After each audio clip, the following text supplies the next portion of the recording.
Hello and good evening to Edukemy's YouTube channel. My name is Harsh Singh and in this video we shall discuss the current affairs and gazette for today, that is 27th of December 2021. Before we begin, I would like to share that this is a very interesting conversation that is happening. It's good to see that you guys are discussing amongst yourself about India-Pakistan issues. The question that I threw was on if India and Pakistan will be able to resort to good relations in future or not.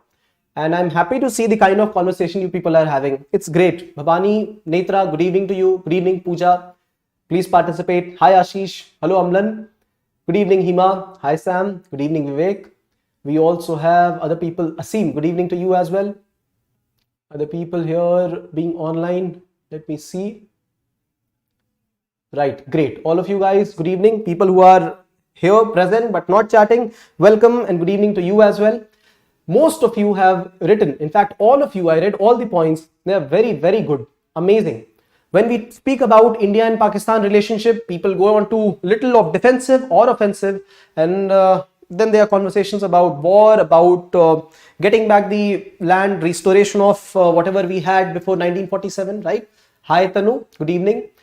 See, the point is different. The point of focus should be towards how we can restore peace between the countries, how we can restore the trade between the countries, how we can restore better relationships along the border, across the border.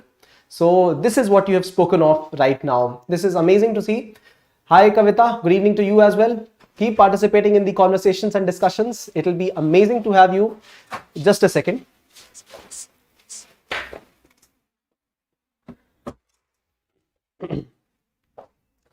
Yes.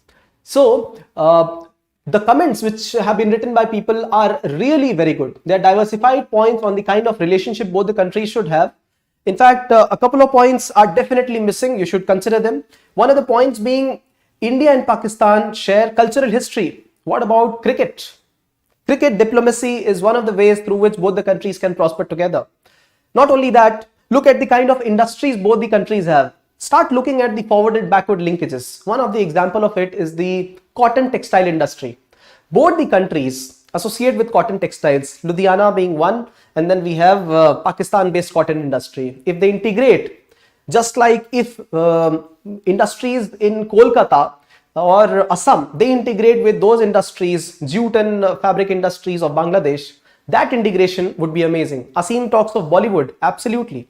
So these are the examples, the striking examples that will catch the eye of the examiner, their attention and your vision towards peace around the country, right? Elimination of terrorism, peaceful development, progress of integration. Imagine the subcontinent as an integrated whole, better than the integration that ASEAN has, better than the integration that European Union has. If that becomes the power, cannot we, both the countries or three countries together, become the supply chain, the complete supply chain of textile industry for the whole world? Yes, we can. That last day we studied about how there was an integrated supply chain for the chip manufacturing industry. All the ASEAN countries and East Asian countries, Japan, South Korea, China, exporting all these products through the world. And what we are doing right now is just competing. So yes, this can be the vision for you. It's good to see that you people are participating and sharing your opinions, right? That come to your heart. It's good to vent it out and share so that we reform ourselves, right? This is the best way to go ahead. So great, all of you. Good evening, Astha. Good evening, Sujan. Good evening to all of you. So let's start the conversation today, right? Very, very interesting articles we have for today. Let's start with them. This is your daily guide to UPSC current affairs. And let me remind you that we are going to follow the ADEC. Again, for all of you, analysis, keywords, case study, example and data. You will look at only these figures from all the articles. Rest of it is only for explanation, for you to understand different things about the articles, right? So today on Gazette, we have 3 update articles, one on delimitation of Jammu and Kashmir. It has been in news, so let us understand what has been the issue around delimitation of Jammu and Kashmir. Why do we have such a controversy around? The second one is on Good Governance Index, just released yesterday, so we have covered it today. And then we have an update on maternal mortality in the country. This will counter the logic that a lot of people were giving 18 to 21 years age increase, right? So this is a study conducted, published in an international journal. We will understand what are the facets of this. This day in history dedicated to the first time our national anthem, Jana Gana Mana, was sung.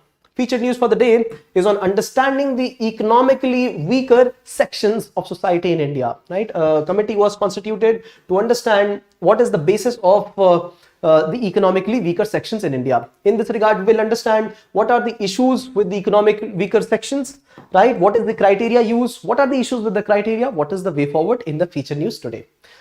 Image of the day is on a baby dinosaur, right? A fossil of this baby dinosaur was found, very small, around 27 centimeters in size. That would be around maybe 1.5 times your palm. This is the size of the small egg that was found. We will see that image today. Terms and concepts for today: Digital Berlin Wall, Democracy Summit, INS Khukri, and NSE Prime. We will understand each of them. 3 editorials that we have for you today are one on legalizing farm support prices and the way the whole prices is calculated, right? The second one is on disaster management, and the third one is on India-US relationship amidst the summit that was held, the Democracy Summit. Case study for today is on 1000 Springs initiative in tribal areas. Let's start the conversation. Any doubts, any questions, please post. I am not the only source of knowledge, but I assure you that we will find a way out for solving your curiosity, right? Good evening, Tiyasha. Let me see what Vivek has said. Vivek says, it strengthens human capacity by which both the country will be benefited. Definitely, absolutely. Look at the kind of defense supplies both the countries are creating for themselves. Can this defense supplies not get into supplies for economic development, for social development of the people? Absolutely, it can, right? So today's snapshot, the first one is on delimitation of Jammu and Kashmir. Delimitation is kind of an exercise which is carried out around the time of elections. The idea is always to ensure that there is an equal participation of the persons from all the regions of the country, right? And from all the regions of the state as well. So if suppose this is a particular state and the population of the state was suppose 1 crore, and the population of the same state grew after 10 years to 1.2 crores, a huge growth. 20% decadal growth is a very, very big growth. So, but the population of this one particular area of the state grew more than the population of all the other areas. The representation of people could be possibly earlier, probably say, suppose earlier the population distribution was exactly equal, right? So around 16 crore population in each of the places. But since in the last 10 years the population grew phenomenally in one region which has more population will have same geographical representation. This is not democracy. Democracy is about equal participation, right? It is about one person representing one vote. Not only that, but the region also getting equal representation. But this region will have higher representation, no? There will be more people and the vote share will be such that more people will vote, but only for one region. So in this case, there needs to be people participation. This place needs to have smaller fragments. It needs to be converted into smaller delimited fragments. And therefore, this delimitation exercise is carried out in every province, every state of the country, for the whole country as well, so that there be equal representation from all the places, right? Every constituency should have almost equal number of persons in the country. So this activity was also carried out for Jammu and Kashmir lately. The Delimitation Commission was formed last year, and I think 2020, yes, it was formed. And the main point was to ensure that since this exercise hasn't been done since 1981, so the population of Jammu and Kashmir has grown. Let us understand which are the places where population has grown and how the constituencies for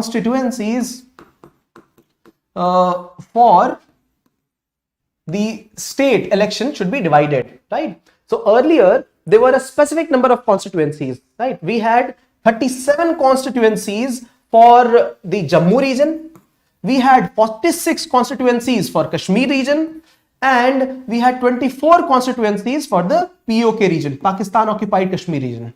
So this was the earlier representation, and in this representation, Pakistan Occupied Kashmir nobody would represent because it was occupied by Pakistan. These seats would be left vacant during elections, but 37 seats for Jammu and 46 seats for Kashmir. These were allotted for the state assembly. Now, when the commission was created, it also received certain extension because of COVID times, and now it has finally submitted draft. It is not the final version. It is submitted a draft proposal where it says that these 37 seats of Jammu area, they will receive 6 more seats. 3 of the constituencies will be divided, and for Kashmir region 46 seats are there. 1 more seat will be increased in this area, right? So total becomes 114. I have added 7 here. This is what they have proposed. This has created furor in Jammu and Kashmir region.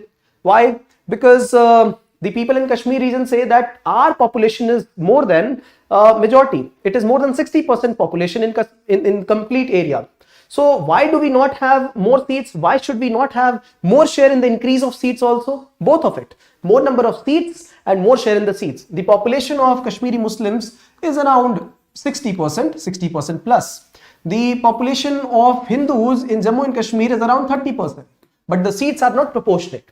They are saying that this is violative of some of the fundamental principles of the country, that is equitable representation. See? So, and rightly so, yes. But then what are the counterpoints? The counterpoints have also been given by this Delimitation Commission.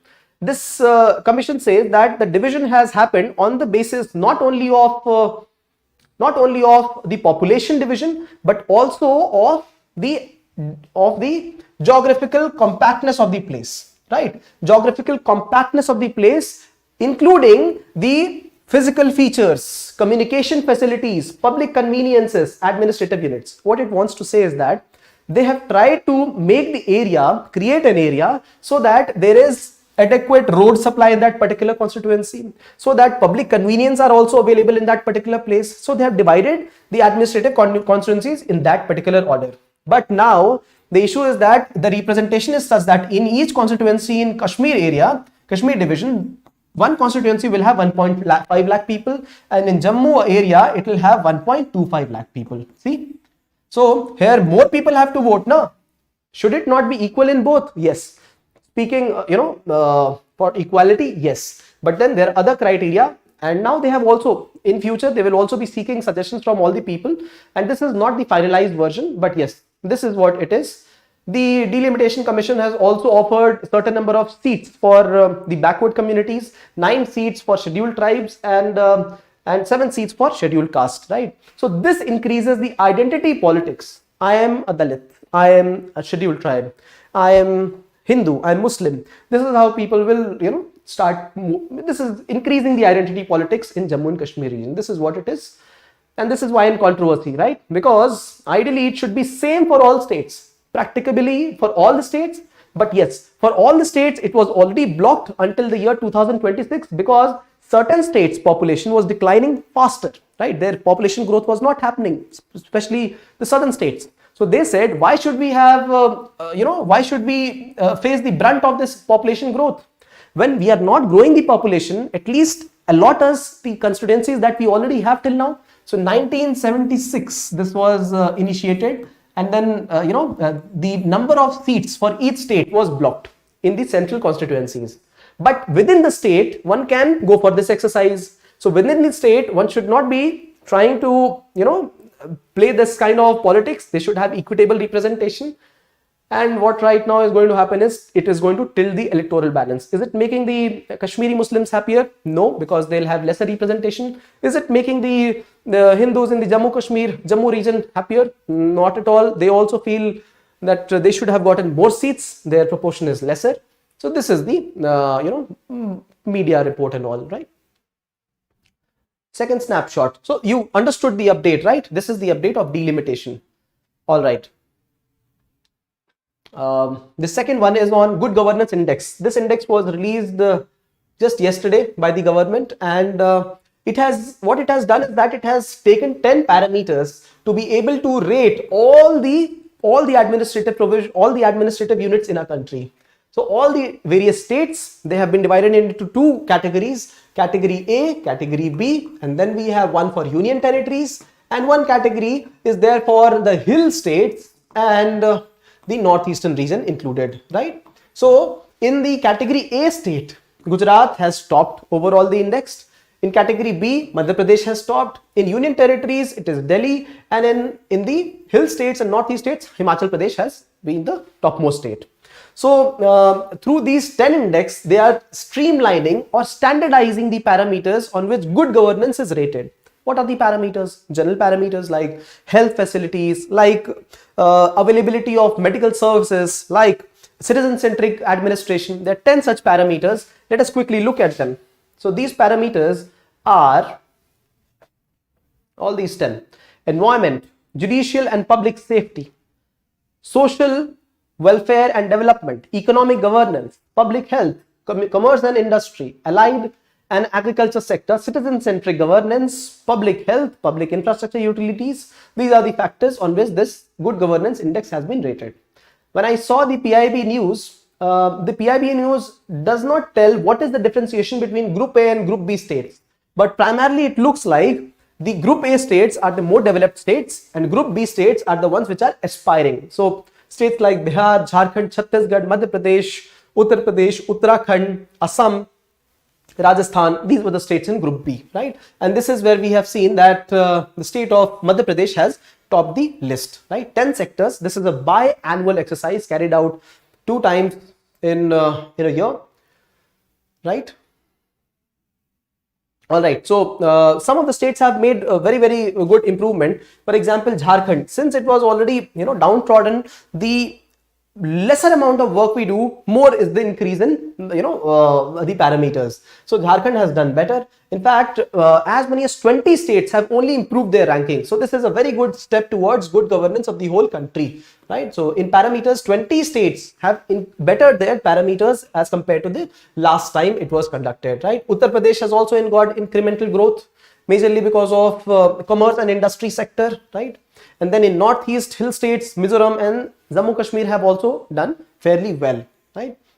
So this exercise makes the government inclusive and accountable. See, because the same parameters are being used, same parameters are being used for all the various states. So this is a very important category. Because of competing states, then they would also try to perform better. So this is qualitative aspect, and not only that, quantitative as well. So for each of the parameters, 10 parameters that you saw, the government will have to account for each of the improvements, right? Quantitative improvements. And when you look at this particular segment, this talks of 4 features of this particular report. Quantitative aspect of it. Generic to specific. Generic means when you talk of economic development, they will also put in, this is generic point, but they will also put in 57 parameters to it. 57 parameters to it, right? 57 specific parameters to the whole 10 points. So this makes it more specific. 360-degree and pragmatic and consultative, right? So this is where they also refer and consult with the states. So when you look at these kind of words, generic to specific, pragmatic, consultative and citizen-centric, quantitative, right? Note them down, because they will serve not only here, these words will serve you at many other places where you are trying to look for the good words to represent your point. Pragmatic, citizen-centric, right? All right. So let me look at the question that Asim says. Will it happen again after next census delimitation, because Article 82 every census? Yes. Ideally, census should be, delimitation exercise should be happening every time around the time we conduct the census. So that is why for Jammu Kashmir also, the opposition to this report says, why not release this delimitation after the new census is released? Because Jammu Kashmir also has not had a census for a long time, right? So, and the whole country as well. So it has been more than 10-12 years that we have had a census. And regarding Jammu Kashmir also, the last delimitation happened that time, that early, because later on there were issues with the census of the place, and delimitation commission was also not set up. There were times when the government was not working in a democratic way. We had the governor's rule at places. So these are the issues. Pragmatic, Pooja, pragmatic means far-sighted. Pragmatic means dur ka dekhne wala, visionary, right? Pragmatic means more practical. Practical is even better. Snapshot 3 is on impact of socio-demographic factors on maternal mortality. Maternal mortality. What is the maternal mortality MMR in India? This is my question to you. The second question is, what is this IMR in India? We have discussed. See, preparing for UPSC, you got to know some facts. So if you've not known till now, it is not a problem. But right now is the time you must remember this for all the times to come. 32 is IMR, infant mortality rate in India per how many live births? Per 1000 live births. 32 death is what we have. And with regard to maternal mortality, this rate is 113 per 1 lakh live birth. 1 lakh. This is the difference here. 1 lakh live birth of children, 113 mothers, they die. This is not a very good thing. Of course, this has come down from 200 and even more. But the idea is to reduce this. But you know what? There are various logical points being given that maternal mortality can be decreased because of increase in age of marriage. Okay, no problem. Very much possibly correct. But this study says that there are other factors which are far more important when we consider maternal mortality, which if focused can reduce it. They are education, they are awareness, they are poverty. See, so one of the important, very, very striking factor, it says that poverty is responsible more than 2 times the age of marriage.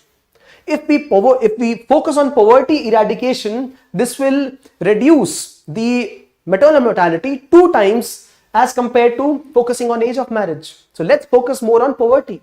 On education, education is found to be 1.5 times more important than the age of marriage. Other factors like interaction with a health worker, right? Like awareness campaigns, these are more important factors as compared to just increasing the marriage age. Because even if we increase this legally, this is not going to work on the ground because society might not be doing this. And we will still be grappling with issues like poverty, like education. See, what a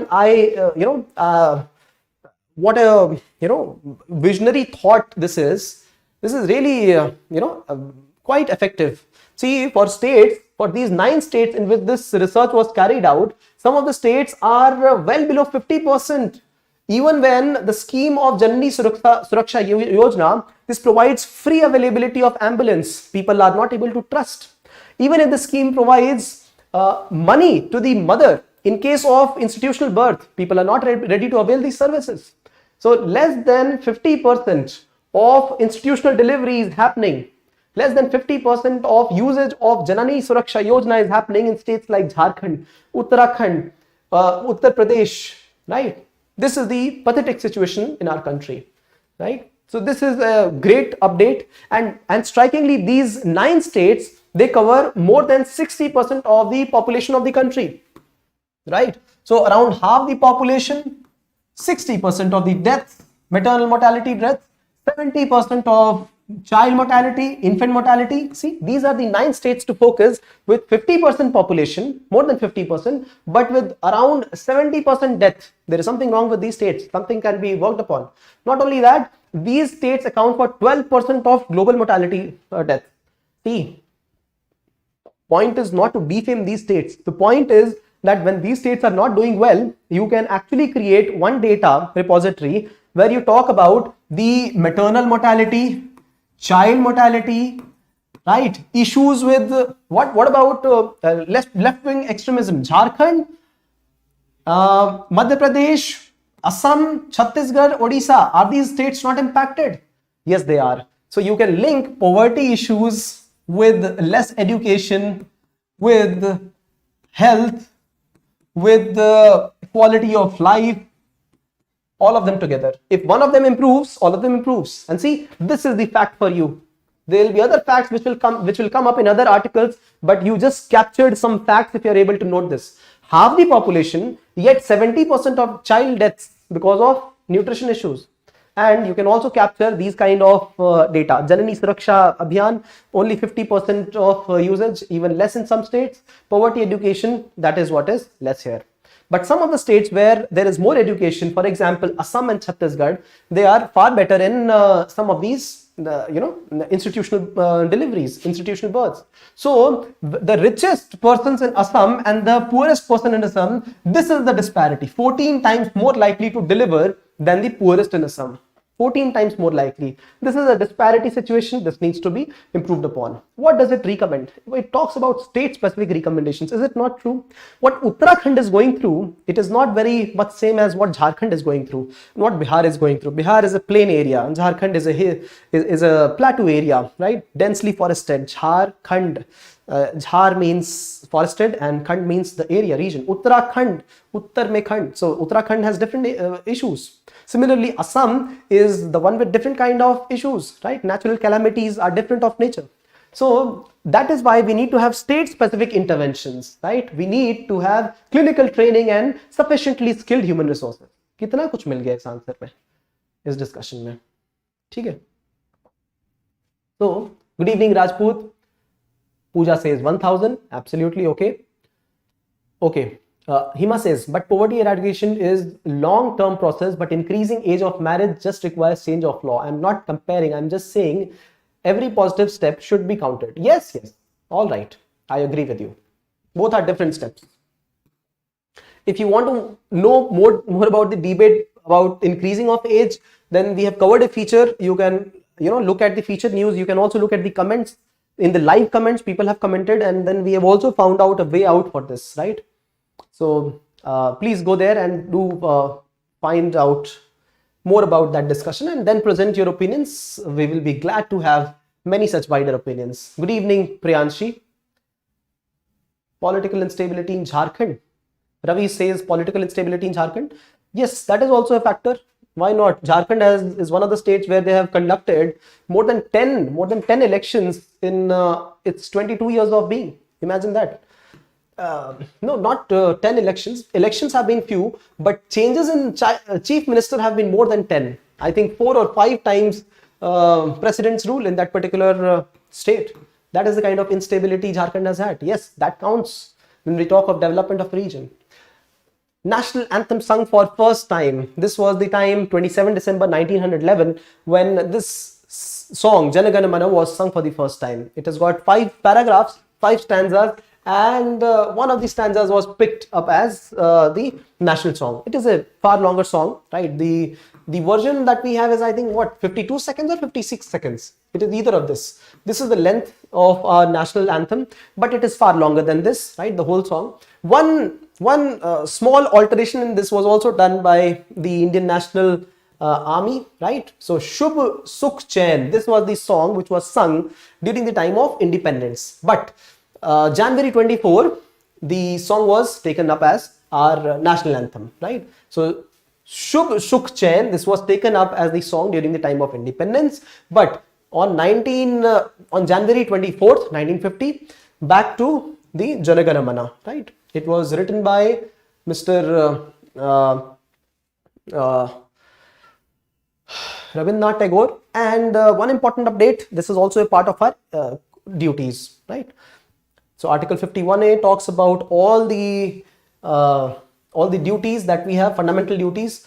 Ideally, one should be able to remember each of them. They ask questions. Almost every year, they ask a question on fundamental duty, fundamental rights. I had mugged up all of them. How many duties are there? Is the number 8, 10 or 11? Or none of these? Featured news for today is on understanding the economically weaker sections. We will understand the complete issue. What is the criteria for this segment of persons? How many people can fall in this category? What are the issues with this that Supreme Court has raised? We will understand this in totality in the featured news today. Image of the day is on baby Yingliang, right? So this is the fossilized dinosaur we are talking of. Interestingly, it is the way it was fossilized. The birds also, the modern day bird embryo also, it forms like this only. There is quite a similarity between those fossils that were found to have existed 145 to 66 million years ago. Millions, right? 1 million is 10 lakh. We are talking of 66 million. Imagine that time also there was similarity in the way the birds would breed their children, right? Now this was found in China. Okay. What are you guys saying? 52 and 62? 11 of them, absolutely correct. 11, absolutely. So remember each of them. And I even remembered which was the first one and the second one in that order. All right. So digital Berlin Wall. This is an interesting term in news right now. Berlin Wall is a very old term and it does not exist anymore. Berlin Wall separated the west of Berlin with east of Berlin, and both the segments of Berlin had different ideologies. This is a part of the World War and the post World War Cold War era, where East Berlin was communist driven and West Berlin was the capitalist driven.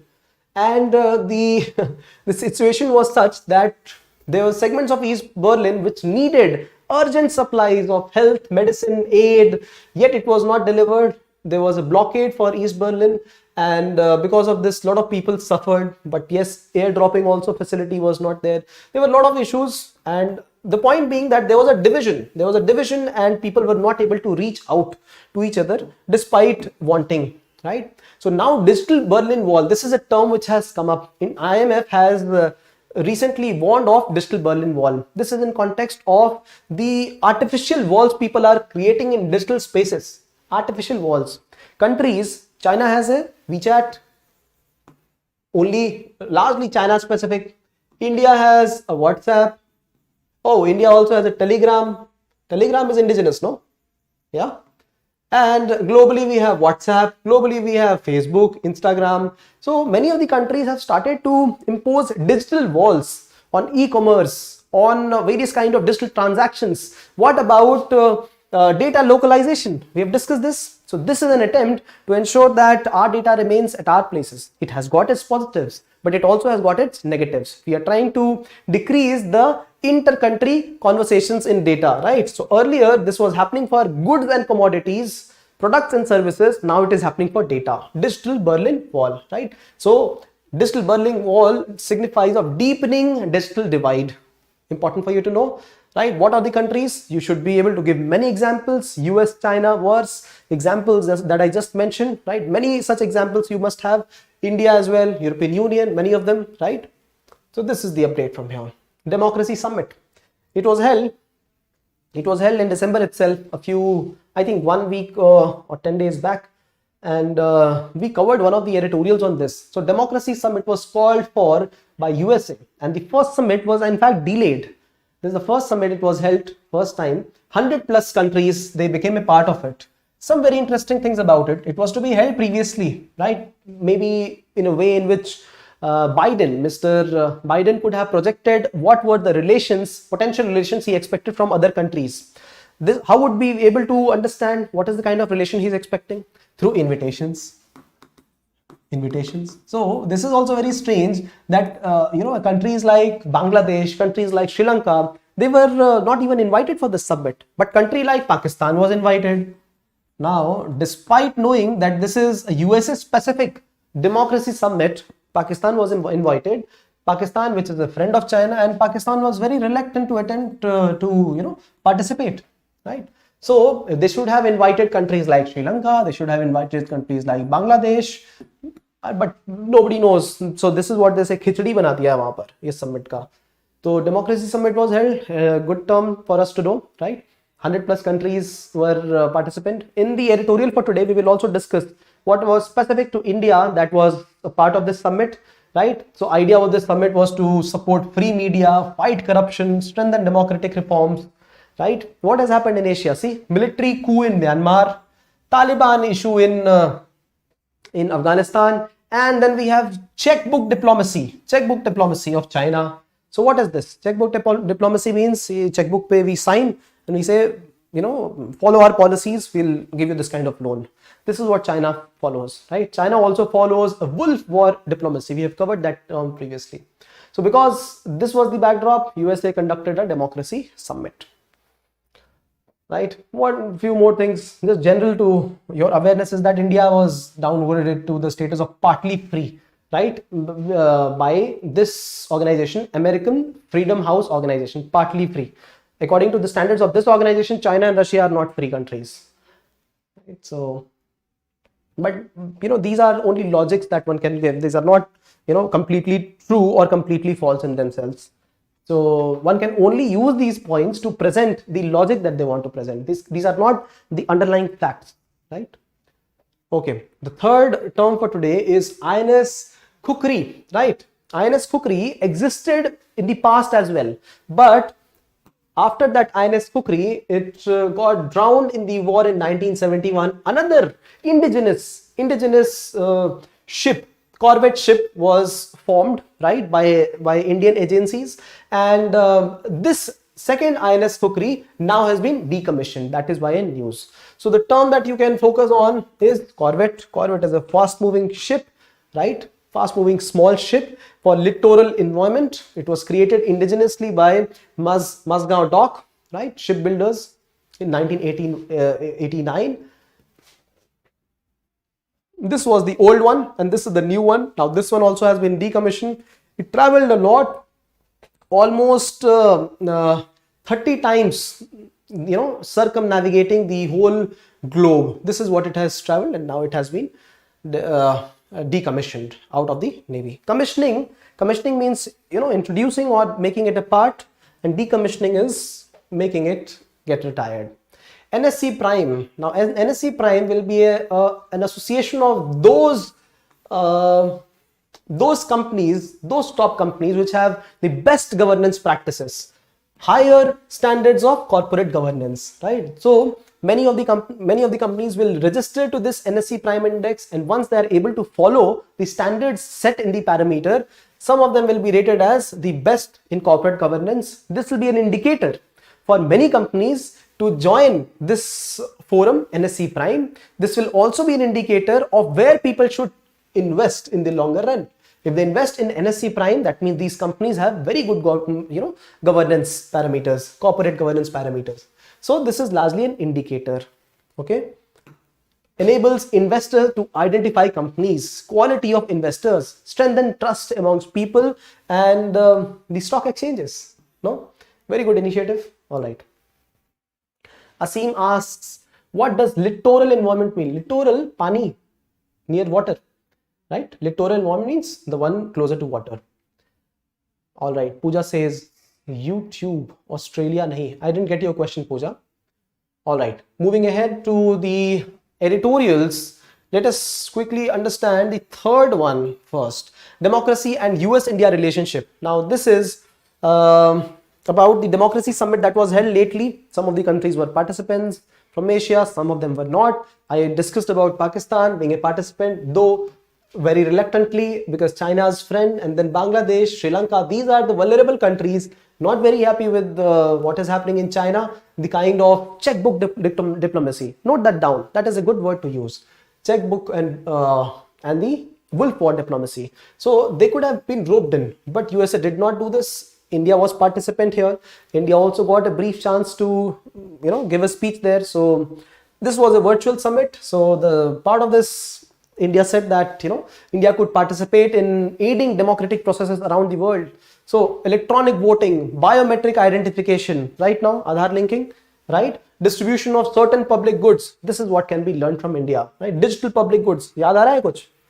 Do you people remember what we have discussed? Same things being spoken by the Prime Minister.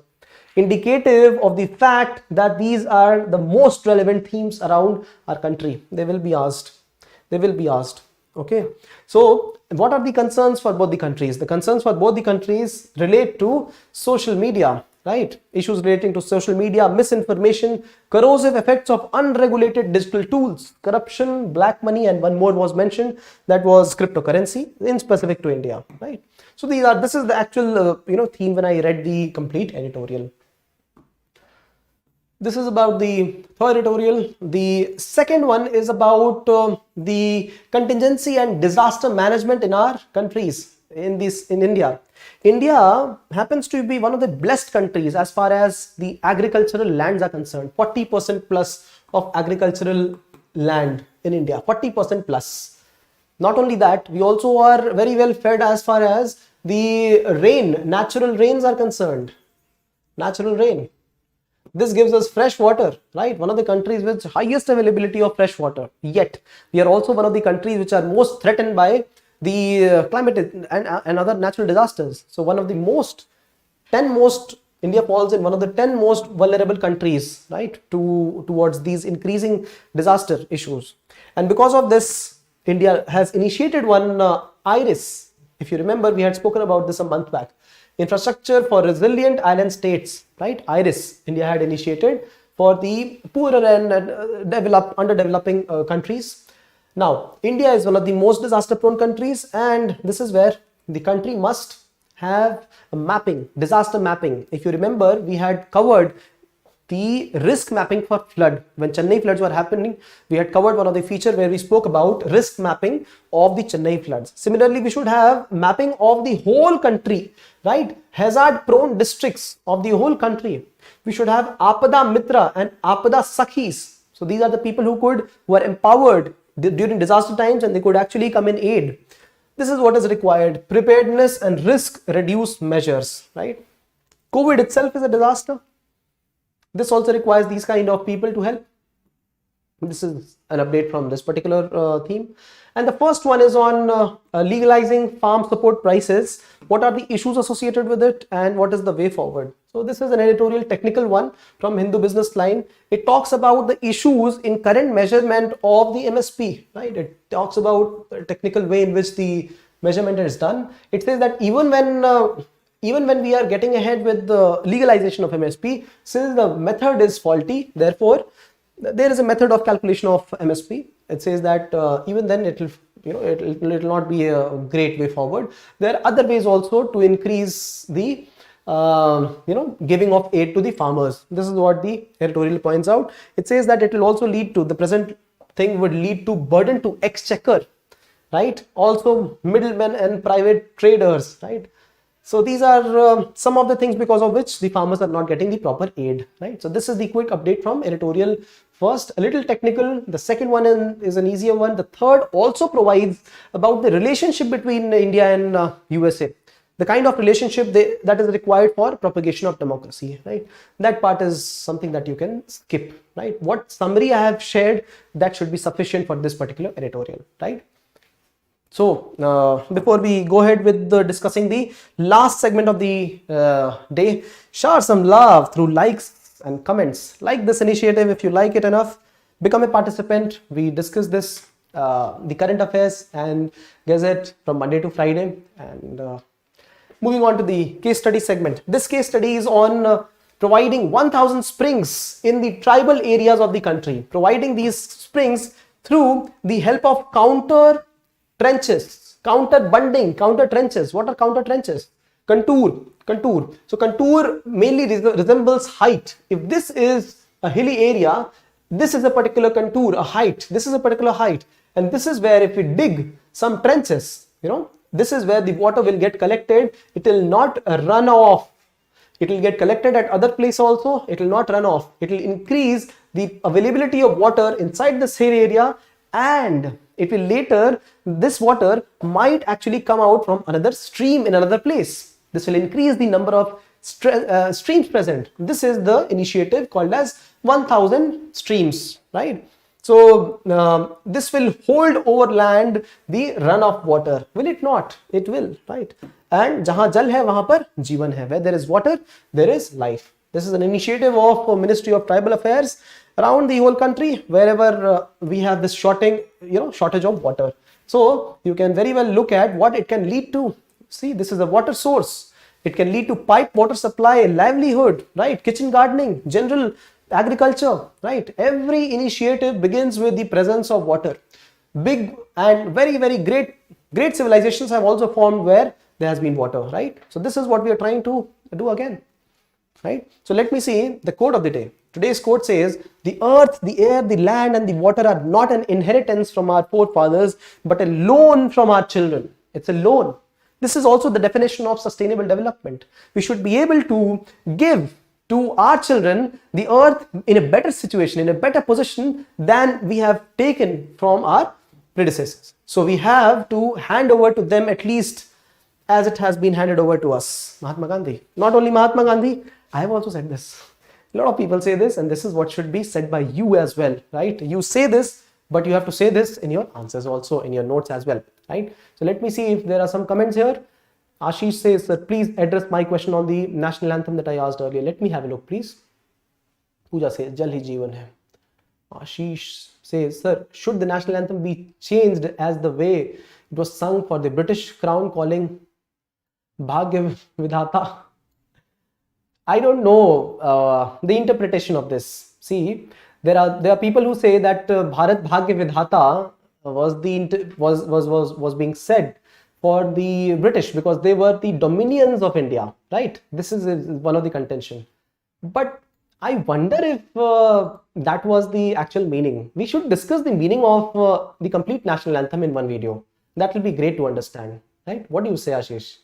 We should discuss the meaning to understand the reality of the because I've gone through that that viral as well. Asim says, sir, if you can cover Myanmar issue, why Mr. Shringla visit and how should India move for Myanmar? Yes, absolutely. We should cover India-Myanmar relationship. I will definitely look into this. Mr. Shringla visited, you see, there are various reasons why he visited Myanmar. See, one of them was passing on the aid. The second, he wanted to physically meet the opposition leader who is now jailed, and also increase better diplomatic channels with Myanmar, because Myanmar is also becoming a better friend to China. USA is not engaging with a country like Myanmar, and probably there must be a thrust from USA to India. आप जाकर देखो क्या चल रहा है वहां पर, है ना? So it could be that. There are many other issues also. So Asim, yes, we will cover India, Myanmar. One by one, we will cover each of them. See, we have covered India, Afghanistan in details. We have also covered the issue of Tibet. If you have participated in one of the features, one of the discussion, I completely told the concept of Dalai Lama and Panchen Lama, right? So similarly, we'll cover each of them one by one. Absolutely. So Pooja says, sir, why is there news about Jan Gana Mana? Yeah, there's no news. It's just that this was the first day. This was the day it was sung the first time, Pooja. It was sung the first time in 1911 on today itself. That is why. That is the news. And then Ashish had a question. That's it. Nothing more about it, right? So thank you for participation. Your likes, your thumbs up are the blessings that we receive, which encourages us to participate even better than what we're doing, right? So thank you for participation. We will see you in a very short while in the feature news, which is on a very interesting topic. The topic is about the marginalized sections, right? Economically weaker sections. So let's catch you in that particular conversation and debate. All right. Thank you for being a part. I will see you in the next video. Thank you.